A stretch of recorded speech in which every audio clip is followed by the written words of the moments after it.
আমার হাজব্যান্ড আমাকে অভদ্র ভাষায় গালিগালাজ করে আর সবার সামনে আমাকে ছোট করে, এক্ষেত্রে আমার করণীয় কি? আমাকে পরামর্শ দেবেন এবং আমার হাজব্যান্ডকে নসিহা করবেন প্লিজ। প্রথমত, গালি সর্বাবস্থায় খারাপ, সেটা ভদ্র ভাষায় অভদ্র ভাষা যেটাই বলুন না কেন, সর্বাবস্থায় খারাপ এবং নিষিদ্ধ এবং নাজায়েজ এবং হারাম। সিবাবুল মুমিনি ফুসুক, নবী সাল্লাল্লাহু আলাইহি ওয়াসাল্লাম বলেছেন কোনো ইমানদারকে গালি দেওয়াটা গুনাহের কাজ।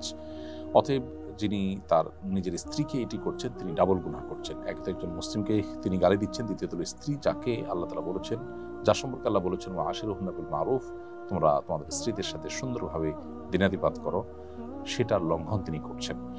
এজন্য তার উচিত ইস্তেগফার করা, তওবা করা। আর বোন, আপনাকে বলবো আপনি সবর এবং ধৈর্যের মাধ্যমে এটা মোকাবিলার চেষ্টা করবেন, তাকে নসিহা করে বোঝানো, অন্যদের মাধ্যমে বোঝানোর চেষ্টা করবেন, দোয়া করবেন আল্লাহর কাছে।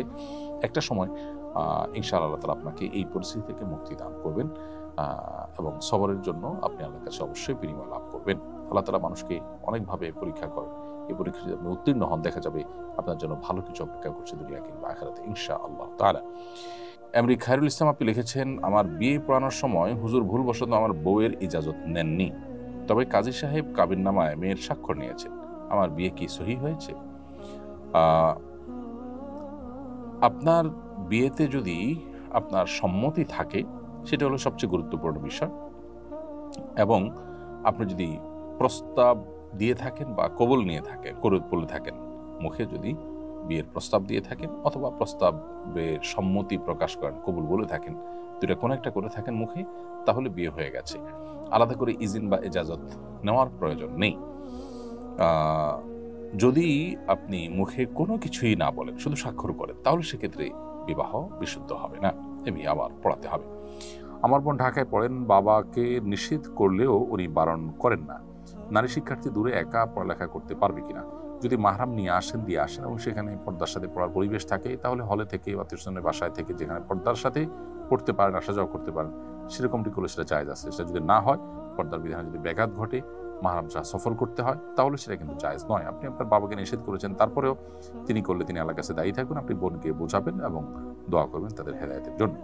আমি আমার শ্বশুর বাড়িতে থাকি না, স্বামীর সঙ্গে তার কর্মস্থলে থাকি, মাঝে মধ্যে শ্বশুর বাড়িতে বেড়াতে আসি, শ্বশুর বাড়িতে এলে নামাজ কসর পড়তে হবে কিনা? আপনার শ্বশুর বাড়ি এটি আপনার স্বামীর স্থায়ী ঠিকানা কিনা এটা দেখতে হবে। যদি তার স্থায়ী ঠিকানা সেটা হয়, সেখানে থাকার ব্যবস্থা থাকে, তাহলে সেক্ষেত্রে স্থায়ী ঠিকানাতে মানুষের কসর পড়তে হয়, স্বামীর কসর পড়বেন, আপনি স্বামীর অধীনস্থ হিসেবে আপনিও, স্থায়ী ঠিকানা পুরো নামাজ পড়তে হয়, সেই হিসাবে স্বামীতে পুরো নামাজ পড়বেন, মূলত তার অধীনস্থ হিসেবে আপনিও পুরো নামাজ পড়বেন। আর যদি এটা আপনাদের স্থায়ী ঠিকানা না হয় এবং শহরে আপনাদের নিজস্ব ঠিকানা থাকে, সেটাই আপনাদের স্থায়ী ঠিকানা হয়ে থাকে, এখানে জাস্ট বেড়াতে আসছেন, তাহলে সেক্ষেত্রে স্বামীও কসর পড়বেন, আপনিও কসর পড়বেন। আমি দেখতে পাচ্ছি শুরুতে আমার কাছে যে প্রশ্নটি রয়েছে সেটি হলো, দেখে শুনে আমি আমার পছন্দ অনুযায়ী এক মেয়েকে বিয়ে করেছিলাম, আব্বু আম্মু মেনে নেয় না বলে তাকে তালাক দিতে বাধ্য হয়েছি, এ কারণে কি আমার আত্মীয়তার ছিন্নকারীর গুনাহ হবে? প্রথম কথা হলো যে, কোনো মেয়েকে বিয়ে করার পর পরিবারের লোকজন পছন্দ করছে না, তার উপর ভিত্তি করে তাকে তালাক দিতে হলো, এটা খুবই দুর্ভাগ্যজনক এবং অনভিপ্রেত, অপ্রত্যাশিত একটি বিষয়। বিবাহটা ছেলে খেলার বিষয় নয়।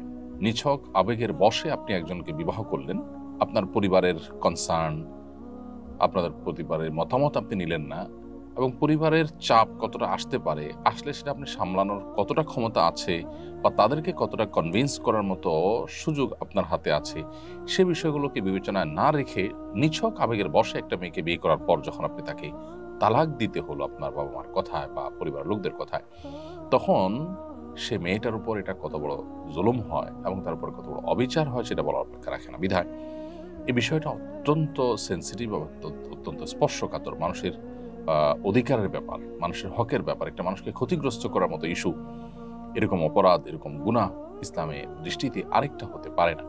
এজন্য এই বিষয়গুলোতে আমাদের আরো সিনসিয়ার হতে হবে।